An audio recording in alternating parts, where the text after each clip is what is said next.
Mari biarlah saudara tadi ya, bergaul itu butuh waktu, butuh konsistensi, ya, terus menerus. Ya. Seperti kita juga bergaul dengan teman-teman kita. Kalau kita mau jadi seorang sahabat, kita mesti harus sering ketemu, ngobrol, bahkan banyak dengar dia ngomong apa ya, sehingga kita semakin tahu apa yang ada di hati teman-teman kita atau sahabat-sahabat kita. Demikian juga dengan Roh Kudus ya. Dan tadi saya sampaikan bahwa prinsipnya bahwa Roh Kudus itu nggak pernah jauh dari kita. Amin. Dia sangat-sangat dekat, lebih dekat dengan semua orang yang pernah saudara kenal. Kita akan lihat pembahasan mengenai Betel, rumah Allah. Saya sudah sampaikan dua hal yang utama, yaitu adanya cinta akan rumahmu menghanguskan aku. Ya, itu Yohanes pasal yang kedua, ayat yang ke-17. Ya, harus ada satu kerinduan. Atau kalau saya boleh dengan bahasa sehari-hari, kita rela habis-habisan untuk kenal Tuhan, saudara. Kita orang Tionghoa mungkin bilang tamsunya.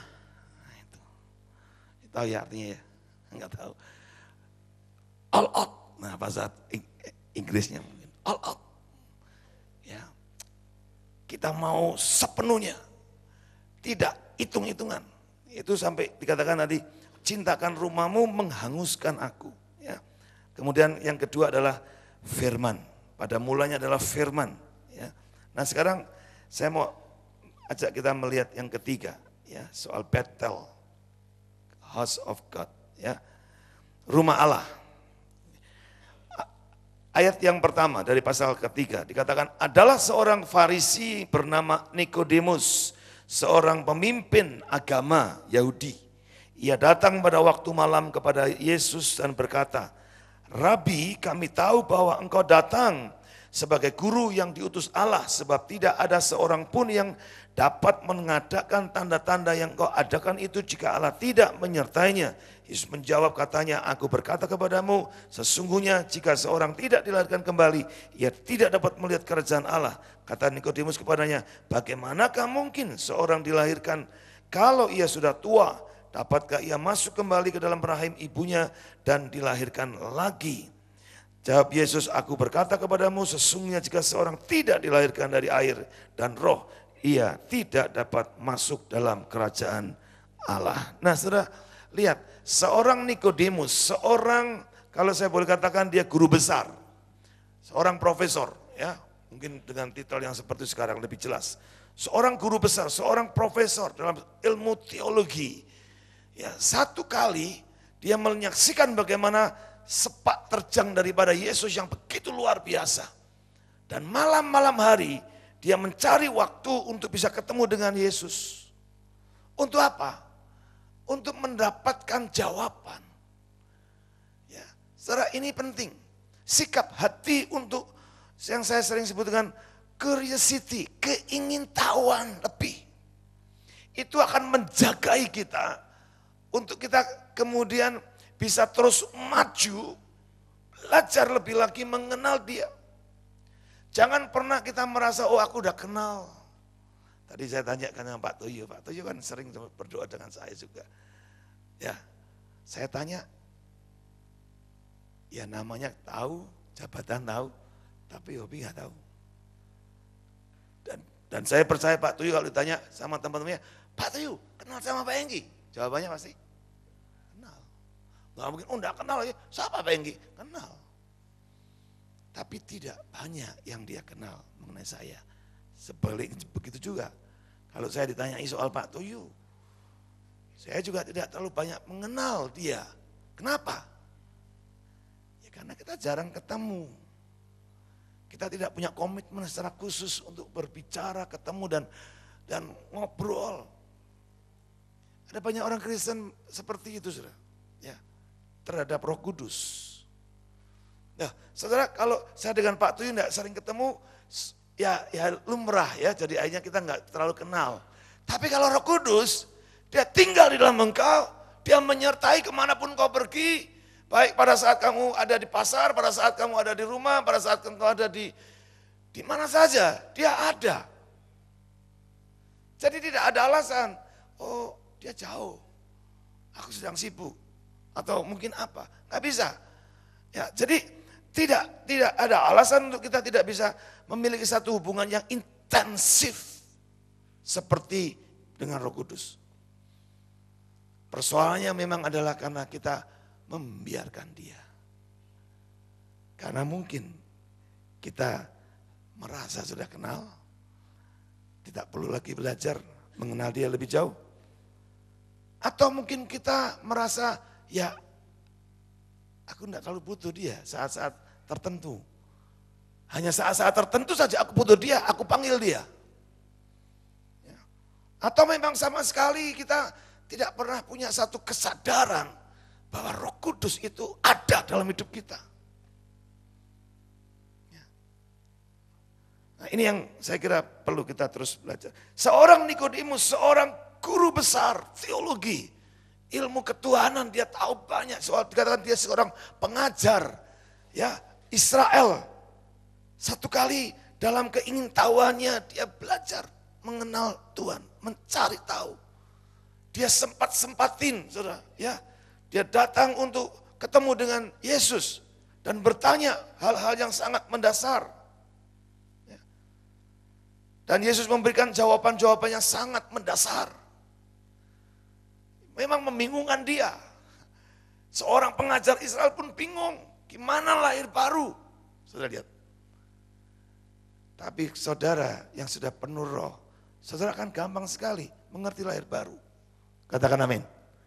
Kalau saudara bergaul dengan Roh Kudus, saudara tahu ada Roh Kudus, itu sederhana sekali.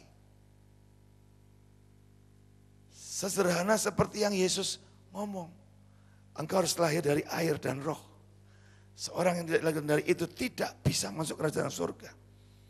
Ya, itu diibaratkan Tuhan, Yesus memberikan satu perumpamaan yang sangat bagus, seperti angin bertiup kemana ia mau, dan engkau mendengar bunyinya, tetapi engkau tidak tahu dari mana ia datang dan kemana ia pergi. Demikianlah halnya dengan tiap-tiap orang yang lahir dari roh. Setelah ini suatu yang luar biasa, ya, yang kita mesti harus mulai terus bangun, ya, dalam kehidupan kita hari demi hari, bergaul. Katakan dengan saya, bergaul. Bilang, saya mutlak bergaul dengan Roh Kudus. Amin. Aku harus belajar mengenal dia. Ingin tahu lebih jauh lagi. Ingin tahu lebih dalam lagi. Ya. Ada kerinduan itu, saudara. Itu perlu dibangun. Itu bukan sesuatu yang datang tiba-tiba. Seperti saudara mau belajar ilmu fisika misalnya. Nggak bisa saudara cuma belajar sedikit, saudara ingin tahu banyak. Nggak bisa. Saudara harus intensif terus. Latihan soal, belajar lagi, latihan soal lagi, terus begitu. Ya, itu yang pertama, saudara. Ya seperti Nikodemus pun, dia mengambil risiko untuk bisa ketemu Tuhan Yesus. Mungkin dia akan dicemooh oleh teman-temannya. Mungkin dia akan disingkirkan oleh teman-temannya. Oh, sudah mulai percaya nih ya sama Yesus ya. Mungkin begitu. Tapi itu tidak menjadi suatu halangan buat dia untuk ketemu Yesus, mencari Yesus, dan kemudian mengalami Yesus secara pribadi. Yang ketiga, yang keempat ya, adalah pasal yang keempat, saudara. Percakapan dengan perempuan Samaria. Saya baca ayat yang ke-14. Dikatakan demikian. Tetapi barang siapa minum air yang akan kuberikan kepadamu, ia tidak akan haus untuk selama-lamanya. Sebaliknya air yang akan kuberikan kepadanya akan menjadi mata air dalam dirinya, yang terus-menerus memancar sampai kepada hidup yang kekal. Perhatikan kata perempuan ini. Kata perempuan itu kepadanya, Tuhan, berikanlah aku air itu, supaya aku tidak haus dan tidak usah datang lagi ke sini untuk menimba air. Saudara, yang berikutnya bagaimana supaya battle yang Tuhan sediakan dalam hidup kita menjadi suatu pengalaman pribadi dengan Tuhan. Saudara harus tahu kebutuhanmu. Wanita ini memang mencari air di sumur Yakub. Enggak lazim juga jam 12 siang. Berarti ada kebutuhan. Dan kebutuhan itu sangat mendesak sekali. Pada saat Yesus menawarkan, aku punya satu air yang ajaib. Air yang akan membuat engkau tidak akan pernah haus lagi. Bahkan air itu akan menjadi sumber hidupmu. Sehingga engkau tidak perlu lagi kembali ke sumur ini. Wow, itu yang dicari oleh perempuan Samaria ini dari pria satu ke pria yang lain. Dan tidak ada satupun pria yang sudah didekati, yang sudah hidup bersama dengan dia, yang bisa memberikan air hidup ini. Sehingga pada saat dia dengar Yesus bisa memberikan itu, dia langsung beri aku air itu. Saudara, kita sebagai orang percaya harus tahu tujuannya apa. Apa sih kebutuhan kita ini? Ya, saudara tidak salah kita punya kebutuhan secara materi. Kita punya kebutuhan secara pemulihan, jiwa dan kesembuhan, tidak salah. Tetapi kalau kita hanya sampai di situ, kita hanya berbicara mengenai sumur Yakob. Atau bahkan mungkin dari satu pria kepada pria yang lain. Tapi kalau kita kemudian mengetahui yang kita butuhkan, tidak cukup hanya itu. Ya, kita ingin yang lebih lagi, yang lebih hakiki, yang lebih intinya lagi.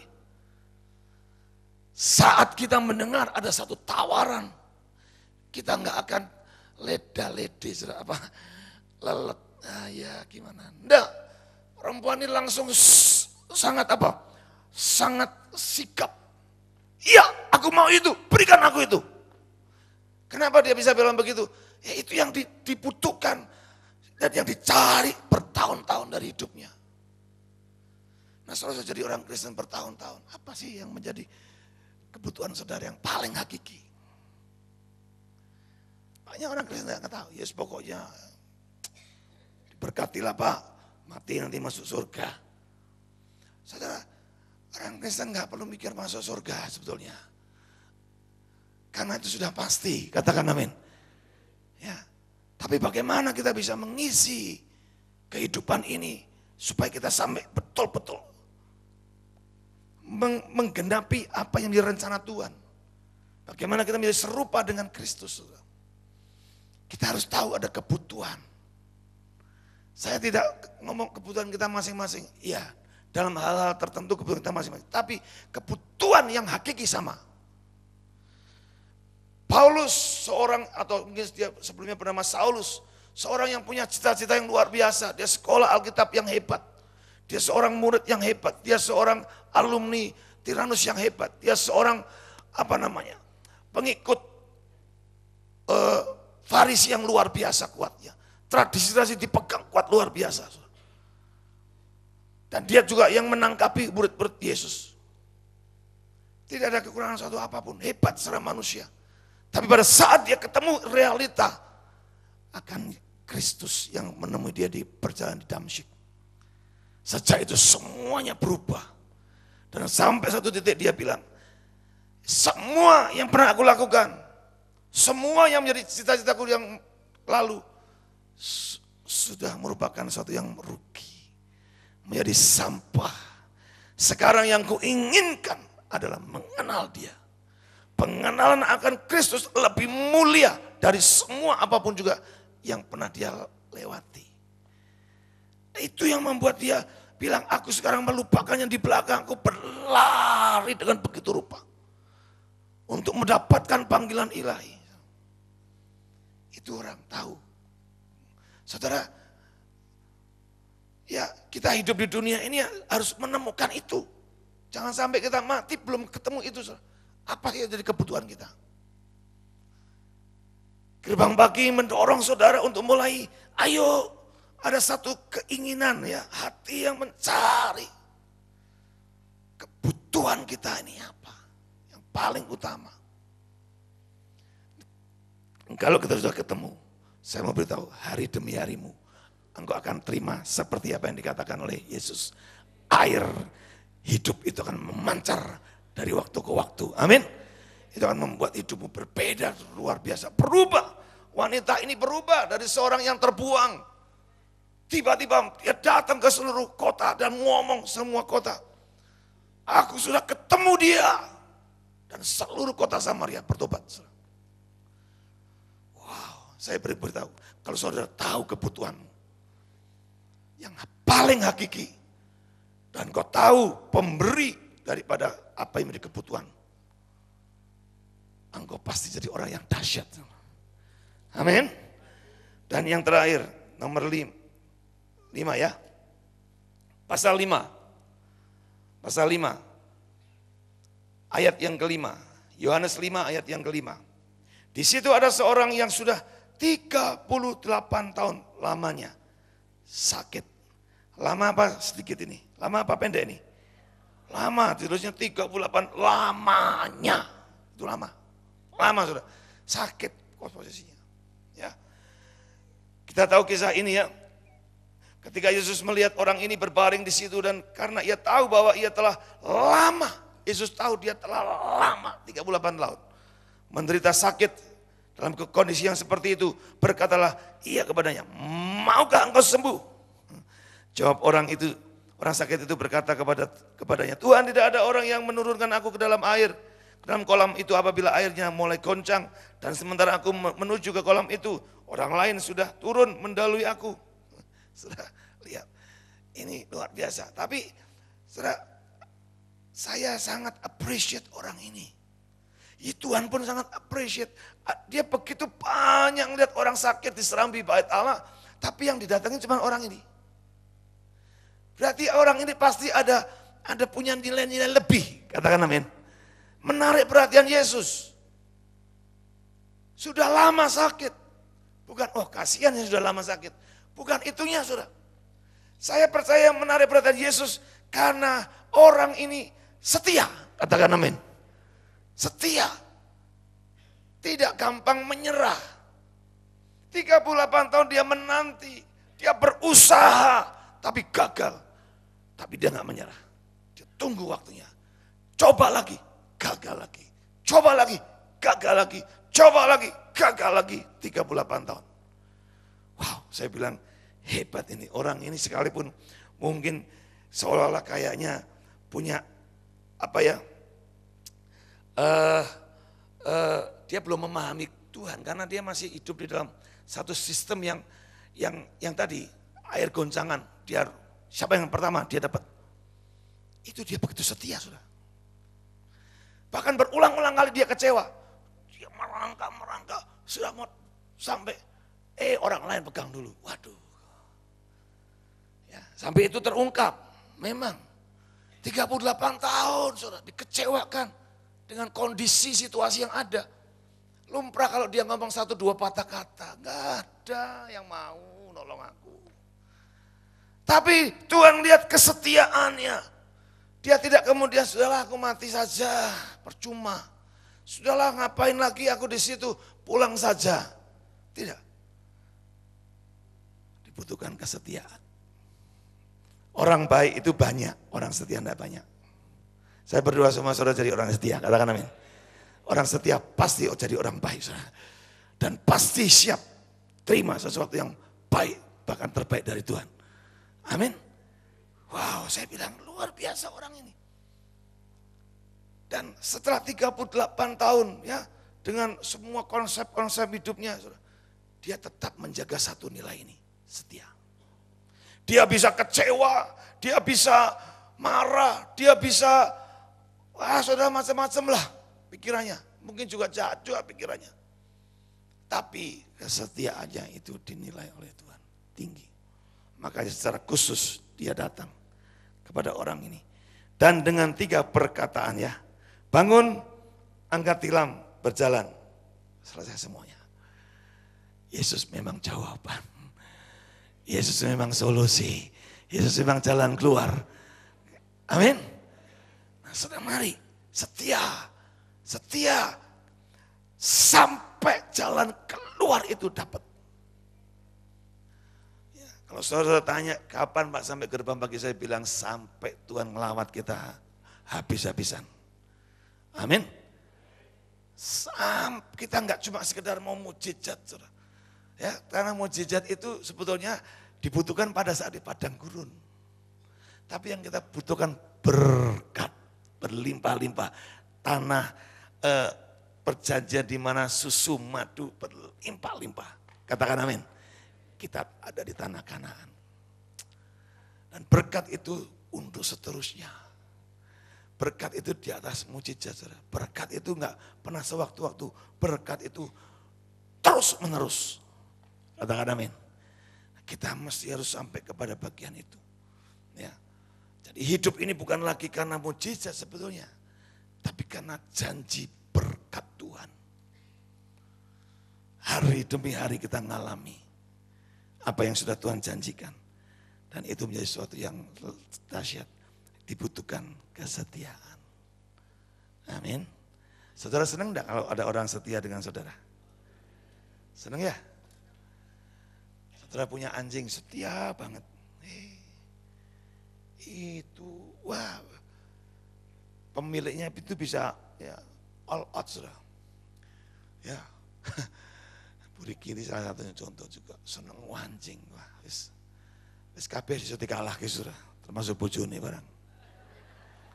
Ya, dalam hal-hal tertentu, ya, saya harus bisa memahami. Ya. Tapi itulah, kenapa dia bisa begitu? Karena anjing itu setia. Sudah. Setia, betul-betul setia. Nah, kalau anjing aja bisa setia, silahkan lanjutkan sendiri. Mari bangkit berdiri.